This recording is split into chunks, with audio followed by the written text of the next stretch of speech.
14명입니다. 대통령 권한대행 시기에도 매주 일요일에 실습이 개최되었었죠. 네. 피고인은 인사보고라고 하는 이제 이 법정에서 많이 이제 나왔는데요. 피고인은 인사보고라고 하는 대통령이 하는 인사와 관련된 회의에 필수 참석 인원이십니까? 대통령 권한대행 때를 말씀하십니까? 아닙니다. 그냥 인사보고가 열렸다고 하시니까 그 인사보고에 그냥 필수 참석 인원이시냐는 겁니다. 필수 참석 인원인지는 제가 그 인사 보고를 관리하지 않기 때문에 잘 모르겠고, 인사 보고 때 제가 참석해서 뭐 서약서 쓰라고 해서 서약서 쓰기도 하고 그랬습니다. 그 인사 보고가 이제 공직 후보자에 대한 추천도 이루어지고, 그리고 이전에 추천되어서 인사 검증 진행한 사람이 있으면 그에 대한 검증 결과를 보고하기도 했다라고 지금 이 법정에서 많은 사람들이 진술 증언했는데, 피고인이 아시기에도 그런 내용이 맞습니까? 인사 보고 때 일반적으로 그 공무원들의 승진 또는 그 인사 대상이 되는 분들에 대해서 그런 보고가 이루어졌던 걸로 기억합니다. 피고인, 죄송합니다. 자꾸 이게 증인이라 써놔가지고 좀 양해 좀 해주십시오. 피고인이 인사위원회하고 인사추천위원회 개최됐는지 아닌지 알고 있으십니까? 인사위원회, 인사추천위원회, 이게 명칭이 뭐 조금 문제됐는데요.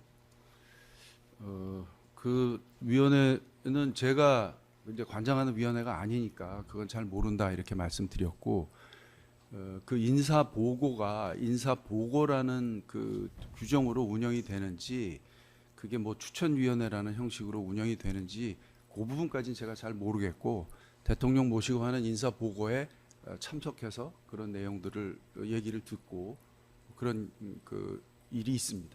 예. 대통령 권한 대행 시기에도 인사 보고 열린 적 있습니까?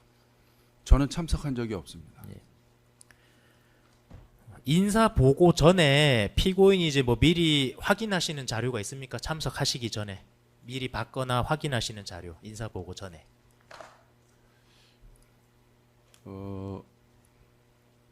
인사 보고 들어가서 그 어떤 자료나 이런 것들을 배포했다가 다 가져가고 그랬던 것 같습니다. 예. 저한테는 뭐 미리 저한테 갖다 주고 그런 건 아닌 걸로 기억합니다. 인사 보고에서 아까 하신 말씀인데요. 인사 보고에서 인사비서관 최지연이 그 작성해온 검증 결과 관련 자료도 이제 피고인이 받아 보셨다는 말씀 맞습니까? 검증 결과 자료라는 거는 저는 잘 기억나지 않고요.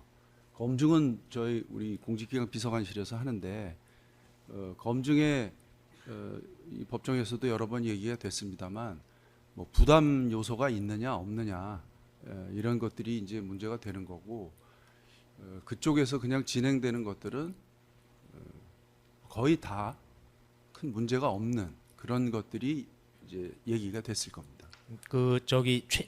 홍철호 증인도 뭐 말씀하셨고 최지원 증인도 이제 말씀하신 게, 최지원 증인이 뭐 많이 들으셨잖아요. 옆으로 넘기는 뭐 자료를 만들어 왔고 거기 문제 없음 부담 뭐 이런 게 써 있었던 걸 봤다라고 하고, 최지원도 그렇게 요약해서 옆으로 넘기는 책자를 만들어 갔다 하는데 그걸 받아 보신 게 아닙니까? 그건 인사 보고 그 회의에 들어가서 예. 받았다가 다 다시 돌려드렸다. 네, 그러니까 그 자료는 받아 보신 건 맞아요. 그 홍철호 수석이 말씀하시는 그런 옆으로 넘기는 자료라고 그런 하는 거. 형식의 자료였던 걸로 기억합니다. 예. 13항입니다. 민정수석실이 설치되기 이전 공직기강 비서관인 이 시원은 이 법정에서 검증 결과에 어떤 이슈가 있는 경우에 검증 보고서입니다. 검증 보고서 지참해서 인사보고 자리에서 대통령 및 비서실장에게 설명하거나, 인사보고 자리 아니라도 별도로 비서실장이나 대통령에게 그 관련 사항을 설명한 적이 있다라는 취지로 증언했었습니다. 그 검증 보고서 지참해서. 네. 근데 이제 민정수석실이 이제 설치됐으니까 증인도 그 검증 보고서, 이 사건에 문제되는 그 검증 보고서입니다. 증인도 검증 보고서 집참해서 이를 인사 보고 자리에서 설명하시거나, 아니면 인사 보고 자리 아니라도 별도로 비서실장이나 대통령에게 설명하신 적 있습니까? 인사 검증과 관련해서 제가 대통령께 직접 보고 드린 거는 한 4, 5회 정도이고요. 그 경우는 모두 부담 요소가 있어서 계속 진행하는 것에 대한 판단이 필요했다고 했던 경우이고, 문제 없음의 경우에는 저는 한 번도 보고를 드린 적이 없습니다. 그럼 그때 그 부담이나 이런 게 있을 때 보고 드린 적 있다 하셨을 때 네. 그 검증 보고서를 지참해서 가셨습니까? 거기 이제 다소 부담 이런 게 써 있었을 건데요. 그걸 이제 지참해서 가셨느냐는 겁니다. 그 공직기관 비서관에게 보고를 받았고, 예. 뭐 지참을 해서 갔던 때도 있었던 것 같습니다. 예, 알겠습니다. 피고인 외에 공직기관 비서관 이원모도 인사 보고에 참석한 사실 있습니까?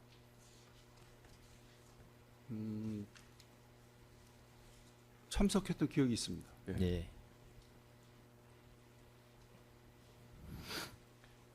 추가 질문 하나 하겠습니다. 피고인 아까 그 서약서 쓰셨다고 했는데 네.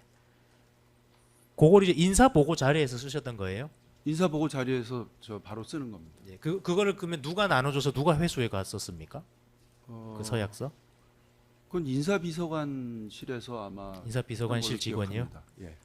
그 서약서 뭐 제시는 안 하겠습니다. 그 서약서 보면 인사추천회의 위원으로 참석하면서 준수사항을 서약하는 이런 내용이 기재돼 있거든요. 인사추천위원회 위원으로 참석한다고. 네. 예, 그래서 자꾸 궁금한 겁니다. 이게 인사추천위원회라는 명칭은 열리질 않았습니까?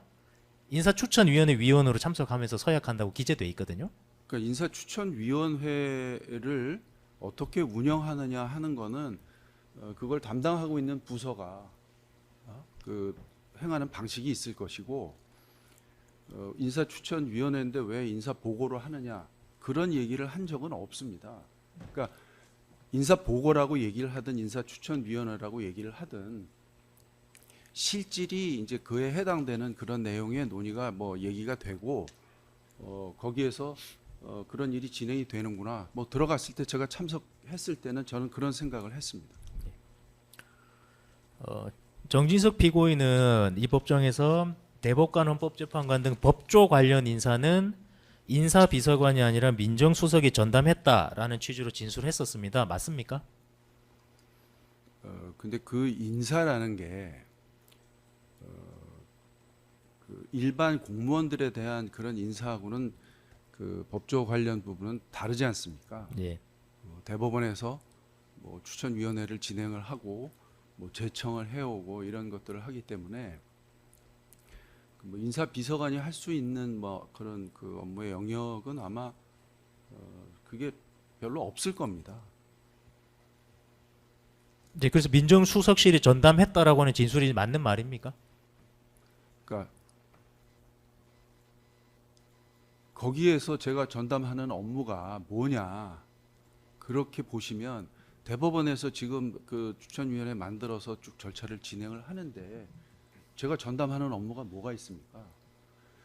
그런 지금 그 중요한 대통령이 임명하셔야 하는 그 최고위직 사법관에 대한 그런 절차가 진행되고 있는 것, 그런 거를 뭐 관심 있게 보고 해야 되는 부서는 민정수석이다, 그런 말씀으로 저는 이해를 합니다.